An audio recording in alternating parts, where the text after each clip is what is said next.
আমার আর শ্রাবণীর বিয়ের ঠিক 4 দিন পর খেয়াল করি আমাদের বাসার কাজের মেয়েটা আর আসছে না। আমি তখন মাকে বলি, মা শেফালি অসুস্থ নাকি, 2 দিন ধরে ওকে দেখছি না। মা উত্তর দিল, কাজের মেয়ের আর দরকার নেই, শুধু শুধু মাস গেলে এতগুলো টাকা দিতে হয়, তাছাড়া এখন তো বৌমা আছে।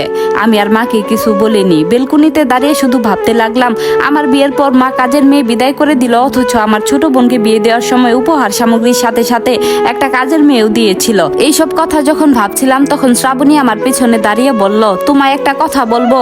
আমি ওর দিকে তাকিয়ে বললাম, হ্যাঁ বলো।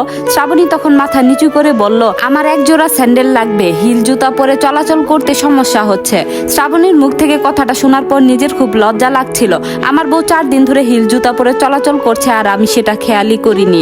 আমার উচিত ছিল বিষয়টা খেয়াল করা। আমি তখন শ্রাবণীকে বললাম, ঠিক আছে আজকে আমি এনে দিব। সন্ধ্যার পর বাসায় যখন ফিরি তখন শ্রাবণীর জন্য এক জোড়া স্যান্ডেল কিনে আনি। কাগজে মোড়ানো স্যান্ডেলগুলো নিয়ে যখন বাসায় ঢুকি তখন খেয়াল করি মা পাশের বাসার আন্টির সাথে কথা বলছে। মা আমার হাতের দিকে তাকিয়ে বলল, কি রে তোর হাতে এটা কি? আমি উত্তর দেওয়ার আগে পাশের বাসার আন্টি ঠোঁট বাঁকিয়ে হেসে বলতে লাগলো, কি আর আনবে, বউয়ের জন্য নিশ্চয়ই লুকিয়ে সন্দেশ মিঠাই এনেছে, এখন জামাই বউ মিলে দরজা বন্ধ করে খাবে, মাকে দেওয়ার কথা তো মনেও করবে না। আমি কাগজটা সরিয়ে আন্টিকে বললাম, বউয়ের জন্য 65 টাকা দিয়ে এক জোড়া বাতা স্যান্ডেল এনেছিলাম, এখন আপনাদের কাছে যদি এটা সন্দেশ মিঠাই মনে হয় তাহলে চায়ের সাথে বসে বসে এটাও খেতে পারেন। এই কথা বলে আন্টির কোলের উপর স্যান্ডেল জোড়া রেখে রুমের ভেতর ঢুকলাম। তারপর শ্রাবণীর দিকে তাকিয়ে বললাম, আন্টি যদি স্যান্ডেলগুলো না খায় তাহলে আন্টি চলে গেলে স্যান্ডেলগুলো পায়ে লাগিয়ে দেখো ঠিকঠাক মতো হয় কিনা। শ্রাবণী চাপা হাসি দিয়ে বলল, ঠিক আছে।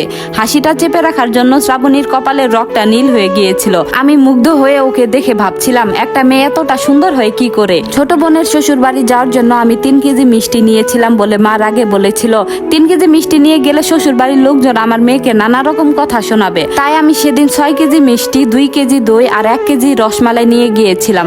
অথচ আজ আমি যখন শ্রাবণীকে নিয়ে শ্বশুর বাড়ি যাব তখন মা বলল, শ্বশুর বাড়ি এত কিছু নেবার দরকার নেই, 2 কেজি মিষ্টি আধা কেজি করে 4টা প্যাকেটে নিয়ে গেলেই হবে। আমি মায়ের কথা শুনে কোনো উত্তর দেইনি, শুধু একটু মুচকি হেসেছিলাম আর শ্রাবণীর দিকে তাকিয়ে দেখি ও ওর চোখের জলটা লুকানোর চেষ্টা করছে।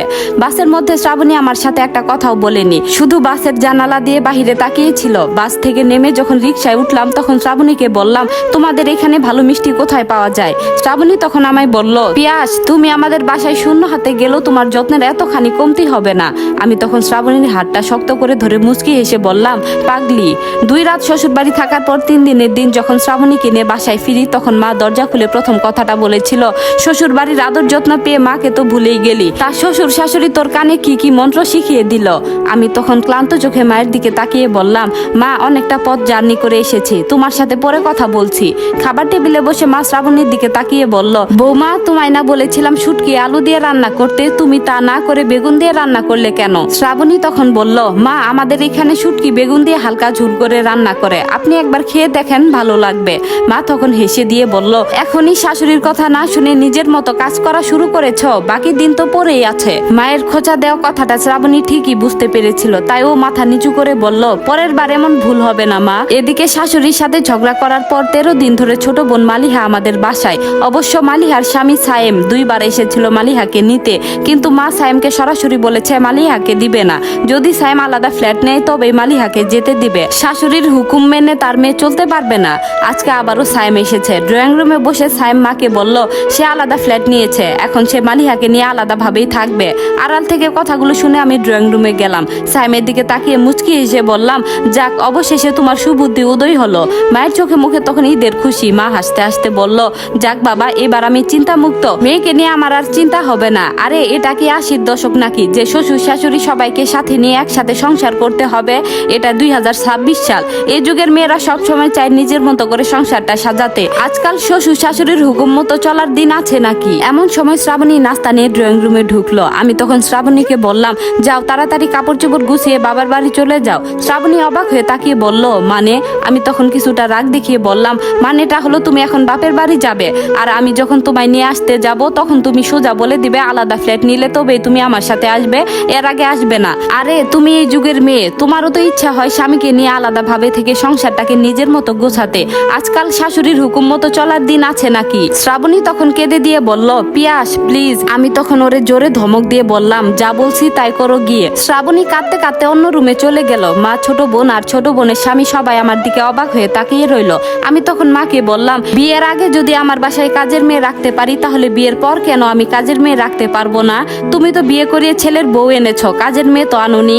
আমি যদি ছোট বোনের বাসায় 3 কেজি মিষ্টি নিয়ে যাই তাহলে সবাই ছোট বোনকে কথা শোনাবে, আর যদি আমি শ্বশুর বাড়ি 2 কেজি মিষ্টি নিয়ে যাই তখন কি শ্রাবণীকে ওর বাড়ির লোক কথা শোনাবে না? নিজের মেয়ে শাশুড়ির হুকুম মতো চলতে পারবে না, অথচ প্রতিদিন সকালে ঘুম থেকে উঠে ছেলের বউ তোমায় জিজ্ঞেস করে, মা আজ রুই মাছ কি দিয়ে রান্না করব? আচ্ছা মা, তোমাদের শাশুড়িদের সমস্যাটা কি? তোমরা কেন ছেলের বউকে নিজের মেয়ের মতো দেখতে পারো না? আজকাল যে ছেলেরা বাবা মায়ের থেকে আলাদা হয়ে যায়, এতে কি শুধু ছেলের বউয়ের শুধু দোষ থাকে? শ্বশুর শাশুড়ির কি কোনো দোষ থাকে না? মা আমার প্রশ্নের কোনো জবাব না দিয়ে চুপচাপ শুধু শুনলো। আমি তখন সাইমের দিকে তাকিয়ে বললাম, তোমায় আমি ভালো ছেলে ভাবতাম। আমি যদি জানতাম তুমি মেরুদণ্ডহীন তাহলে কখনই তোমার কাছে নিজের বোনের বিয়ে দিতাম না। বউয়ের সাথে শাশুড়ির টুকটাক ঝগড়া হবে, এটাই স্বাভাবিক, কিন্তু এর জন্য বাবা মাকে ছেড়ে আলাদা ফ্ল্যাটে থাকতে হবে নাকি? বউ রাগ করে বাপের বাড়ি এসে পড়েছে, বউকে 1 দিন বুঝাবে, 2 দিন বুঝাবে, 3 দিনের দিন গালে একটা থাপড় মেরে নিয়ে যাবে। তবুও যদি না যায় তাহলে বলবে, সারা জীবনের জন্য এখানে থাকো, আমি তোমায় ডিভোর্স দিব। ডিভোর্সের কথা শুনলে আর কিছু করা লাগবে না, এমনিতেই সুরসুরিয়ে যাবে। সাইম মাথা নিচু করে বলল, দুঃখিত ভাইয়া, আমার ভুল হয়ে গেছে। ছোট বোনের দিকে তাকিয়ে বললাম, তোরা কেন পারিস না নিজের শাশুড়িকে মায়ের মতো দেখতে? মনে রাখিস একদিন তুইও শাশুড়ি হবি, তখন ছেলের বউ তোর সাথে এমন করলে বুঝবি কতটা কষ্ট হয়। বাস ছেড়ে দিবে। জানালা দিয়ে তাকিয়ে শ্রাবণী কাঁদতে কাঁদতে আমায় বলল, পিয়াস আমি যাব না। আমি তখন মুচকি হেসে বললাম, মায়ের মন থেকে ছেলের বউ আর নিজের মেয়ের মধ্যকার পার্থক্যটা দূর হলেই মাকে সাথে নিয়ে তোমায় নিতে আসবো। বাসটা চোখের সামনে থেকে কিছুক্ষণের মধ্যে আড়াল হয়ে গেল। শ্রাবণীর জন্য মনটা কেমন কেমন জানি করছে, তবুও নিজের মনকে এই বলে সান্ত্বনা দিলাম, সারা জীবন সবাইকে নিয়ে ভালো থাকার জন্য কয়েকদিন না হয় কষ্টে রইলাম। এই গল্পটি এখানেই শেষ। সম্পূর্ণ গল্পটি আপনাদের কেমন লাগলো অবশ্যই জানাবেন। ধন্যবাদ।